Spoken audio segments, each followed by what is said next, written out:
Good morning sa inyo guys. Good morning mga ka-explorer.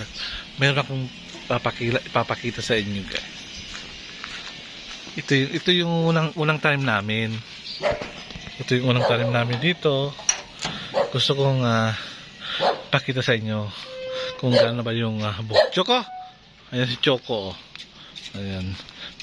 Kukunin natin dito yung ito yung tanim po ni Tia Marcy na kanyang mga tulbos ng kamote. Ayan, dito rin kami kumukuha pag kami ay gumagawa ng salad po.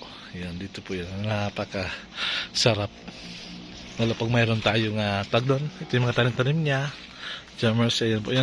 Yan po. Ayan, tanim po rito. Tapos, yan. Rin po yung halaman po dito, elephant ears tinatawag nila. So pupuntahan natin, hindi masyado namin naayos ito, pero sa mga nag-aabang po yung mga pananim po ng 5 Filipinos, abangan nyo yun po mga kasing kung saan namin tatanim yun. Napakalawak po yun, malalaman nyo po kung saan yun, at nabigay po ni Ate Pete na mga pananim. Ito yung una po na bili namin dito na mga pananim. Ito lang nagbuka kasi alam mo yung grabe yung yung ulan.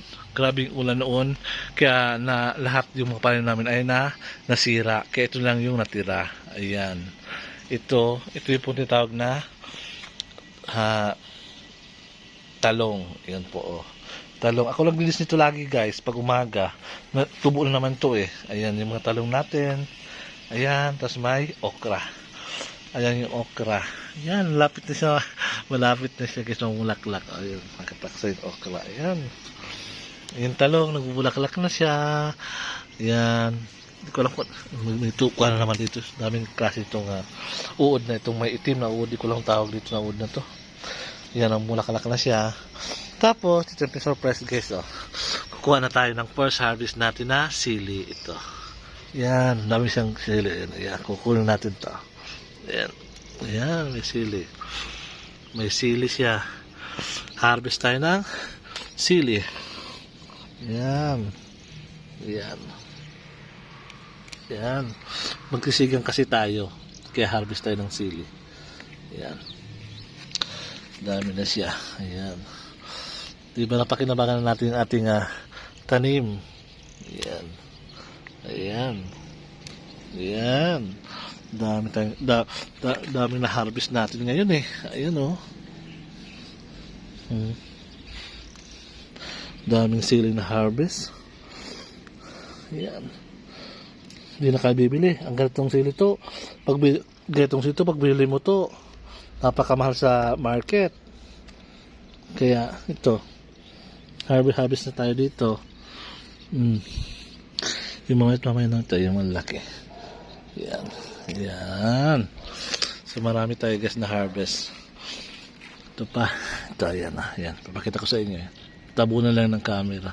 Pasensya na guys Ayan. So, marami tayong siling na harvest ngayon. So, thanks God, binigyan tayo ng panibagong buhay para mag-harvest. Sunod ang harvest naman natin itong tinatawag nating talong. Ayan talong. So yun guys yung aking konting pa-surprise sa inyo. Yun. Susunod talong naman. Nung isang araw nagkuha kami ng malunggay. Tapos yung gabi. Ayan po yung gabi. Ang kinakailangan yung kanyang doon yung ilalim. Yung unod. Yun. Yung kamote. So ayan. Yung elephant ears na pananim. Hindi yung gabi elephant ears yan. Tapos yung mga cactus natin si Choco. At yan, itong mga talisay, African talisay. So, yes. Diba?